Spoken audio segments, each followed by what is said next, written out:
Alright, y'all, so I'm on my phone. I literally filmed the whole vlog for you guys, and y'all, I'm so irritated because I don't have a piece for the computer for my laptop for the big camera that I have. So I can't even take those videos off. So probably when I do get the piece, of course I'll be vlogging with my my phone, and I'm trying to get my new phone so I can just have this one to vlog with until I get the piece. But when I do get the piece, then I guess I'll finally upload that video. So I don't know, y'all. I'm just irritated because I just realized that at the last minute, and I literally did not record any footage on my phone. So I'm like, okay. So now I'm just coming up with plan B. But right now I'm on the way to go pick up Journee from school. It's still hot out today, but I've been in the house working. They had put up some exceptions, and what exceptions are on a rise is that it's the popo past me. But what are exceptions on a rise is that when there's not enough calls for you to have those hours, they will they will give you the exceptions, and then you just go on your schedule to accept them. So I just went in and accepted a couple of exceptions for today. So I only got to go back to work at 5 for 30 minutes, and then I get off at 5:30. So that is awesome for me. So I like to kind of pick up the morning shifts just in case I do get those type of exceptions in the evening time. So yeah, that's what I got going on right now. And right now I'm itching everywhere because of the mosquito bites. But I will catch up with you guys on tomorrow. This is just the beginning of the vlog because I have to refilm the whole entire thing. I had went and really took you guys on like a little day, what I was doing and stuff. But it's okay. But I should be getting my new phone soon, so we won't have to go through this again. But I will talk to you guys later.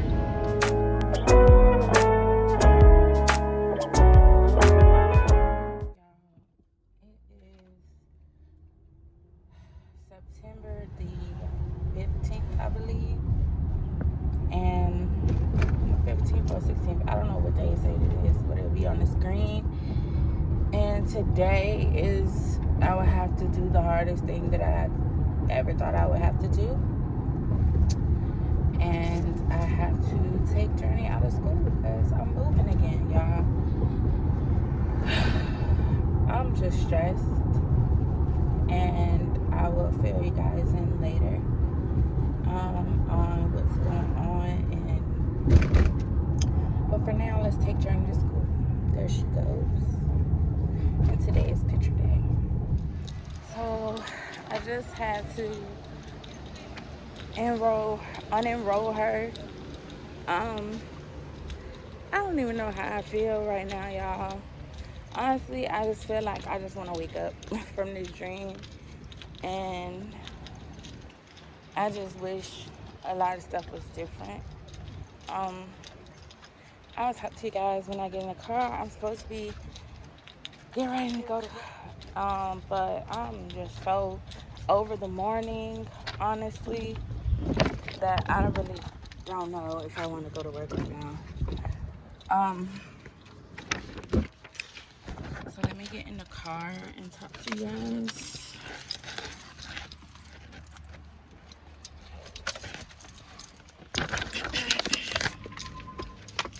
So I got my paperwork.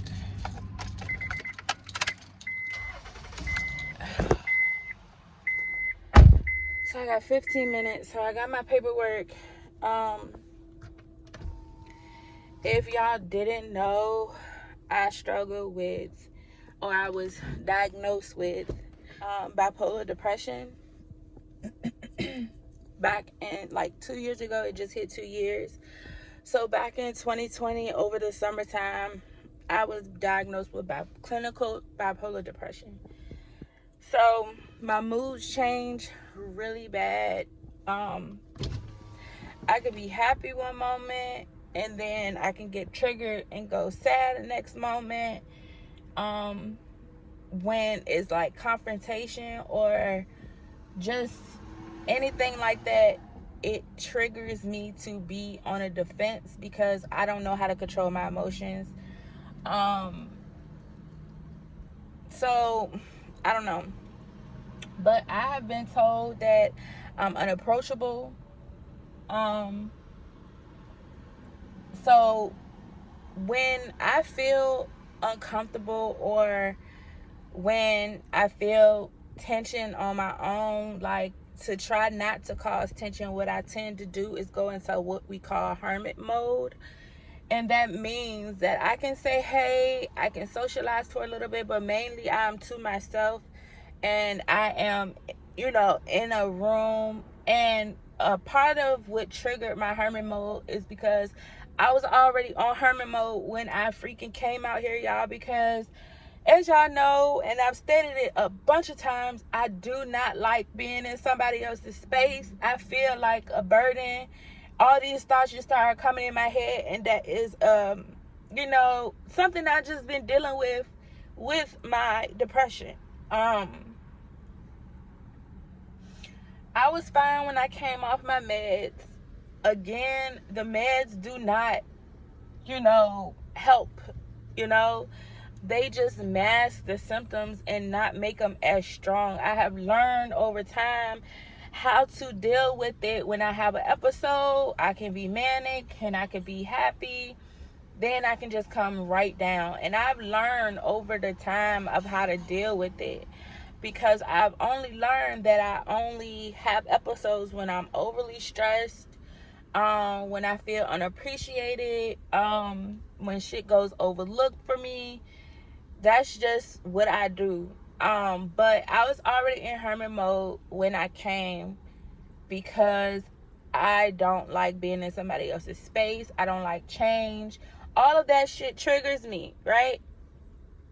So it has been a whole bunch of stuff, and I'm not even really gonna get into the details because it's fucking petty, honestly. So I chose to stay to myself, and it still was a fucking problem. And then now it's like, why are you so defensive?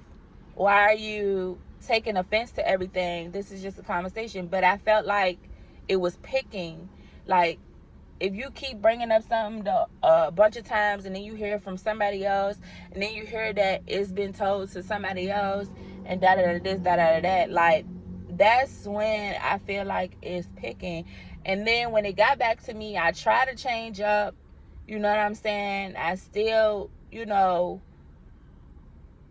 was what I felt I was doing more than enough, and it still wasn't enough.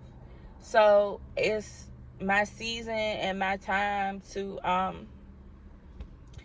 it's my time to go, y'all. I don't know, y'all. I just feel like I need my own, and I feel like I'm going to be with my blood relatives. I'm gonna be with my uncle, and like I was telling my mama, like, I'm still gonna be on pins and needles and hermit mode because I don't know what to expect from anyone anymore. I feel like I can't trust people. Like, in some cases, my mom knows. Like, in some cases, sometimes I be telling her, like, nah, I don't trust you either. But she doesn't take it to heart because she knows what I struggle with mentally. And she knows my mind plays tricks on me and to make me think nobody care about me. And when I feel like I don't have nobody cares for me, I'm on shutdown. I just want to go. I want to eliminate myself so I won't have to be the problem. But the only thing that's hurting me right now is my baby. So we was trying to see if we could transfer her, which they do have a school out there, but none of the schools have pre-K. So which I already knew it probably was going to happen because pre-K is not mandatory here in Texas. It's school start off in kindergarten. So, and literally that's like everywhere. So I will have to homeschool her, but I'm not even upset about it because my mom homeschooled me until it was time for me to go to kindergarten. I don't know, y'all. I just want my husband at this point. I want a hug. But now it shouldn't be no issue because I'm leaving. It shouldn't be any issue. This is why I strive to have healthy relationships, because mentally I cannot, like, with me, and I'm gonna just keep it real with y'all, like, and I know a lot of my family watch me, and including my in-laws. I know that. So everybody knows, I think I did a story time before I got diagnosed with bipolar depression. The relationship with me and my mother-in-law, which is my husband's mom, it really used to bother me because I didn't know why I would just be so upset, because I was like, oh, she doesn't like me, you know, I want to just get along with people, I want to have a healthy relationship with people. And my husband was trying to get me to understand you can't force yourself to have relationships with folks, you know what I'm saying? Like, and I understand that now. But now I know the reason why I wanted to work so hard to at least be cordial, you know, and I thank God that, you know, it came about to where we are in a cordial space now, because now I have a child with her son, and we have a very cordial relationship when it comes to my child. And I appreciate that. But I feel like before my diagnosis, I was just crying and sobbing and everything used to get to me. But now, because I've been working on it, going to therapy and trying to figure out how to control it, or even get to a place where I don't have to react all the time, and or I don't have to, like, I don't have to be upset all the time or whatever. Like, it only happens when I'm triggered. Like, now I understand the reasons why I wanted healthy relationships. And like, I understand it now. Because without healthy relationships, it could cause a lot of stress, to the point where I get like this, you know.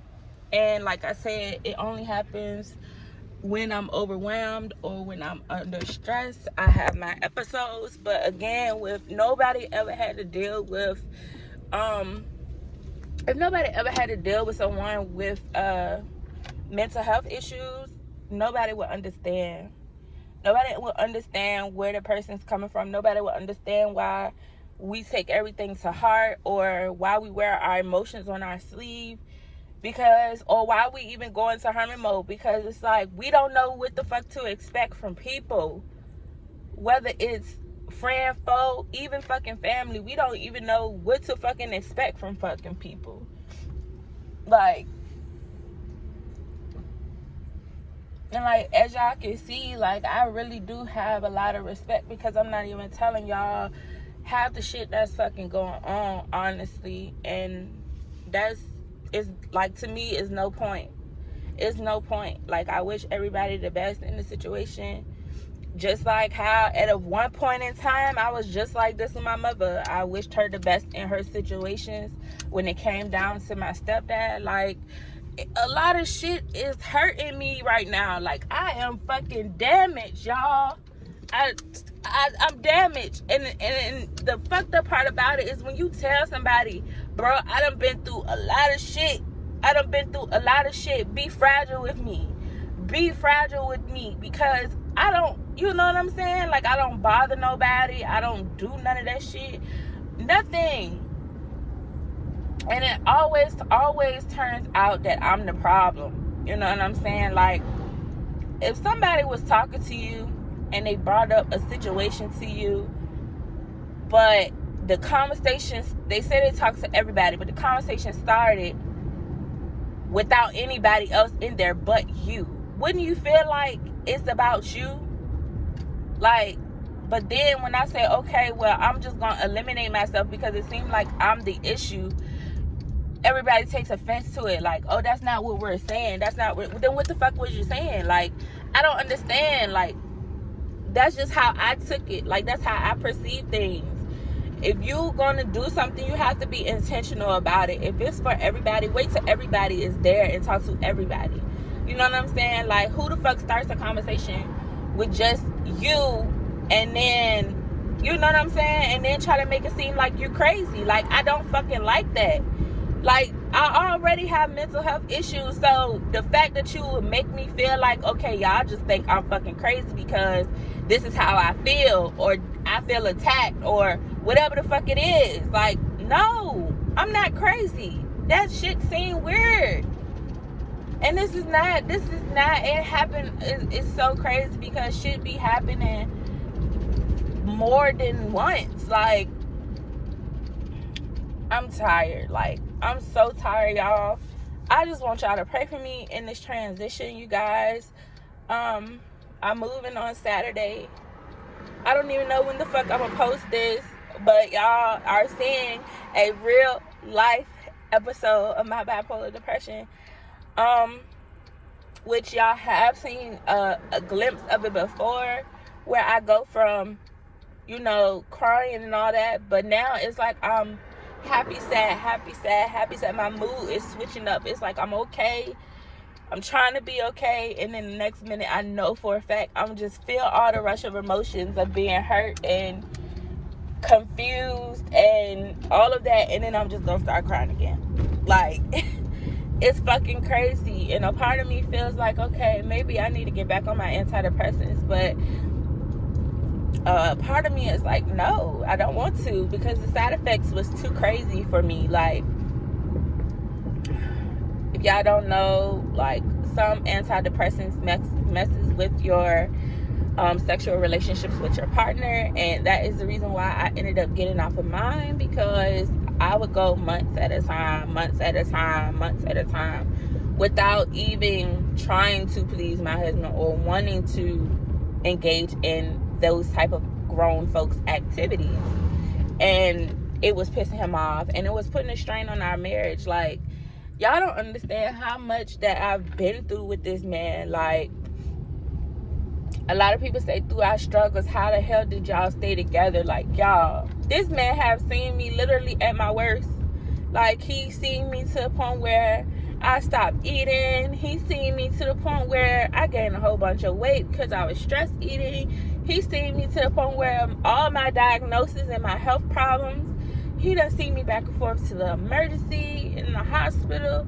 Like, but he still tries to understand me, and I feel like that's why we always end up trying to work shit out when we have issues. But I'm pulling back up to this house. I don't know if I'm going to take off, but I know I need to get at least some hours in. I'm already late. I'm not even tripping about it, honestly. I'm just trying to get through these next 2 days. I have a lot of shit to do. I have to get all of my shit out of the house. So, I don't know. I honestly don't know. But y'all, I haven't been vlogging. I haven't been doing anything, y'all. And I'm trying. I'm trying to get there. I'm trying to get there.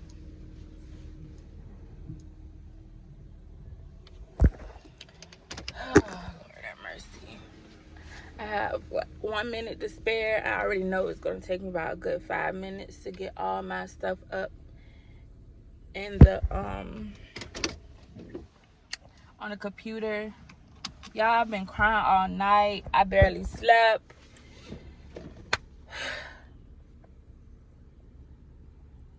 Alright, y'all. I will catch y'all in the next video, y'all. I don't fucking know. I probably go in there and edit this and post it or put it private. I don't fucking know what I want to do. I would just come back. Alright, y'all.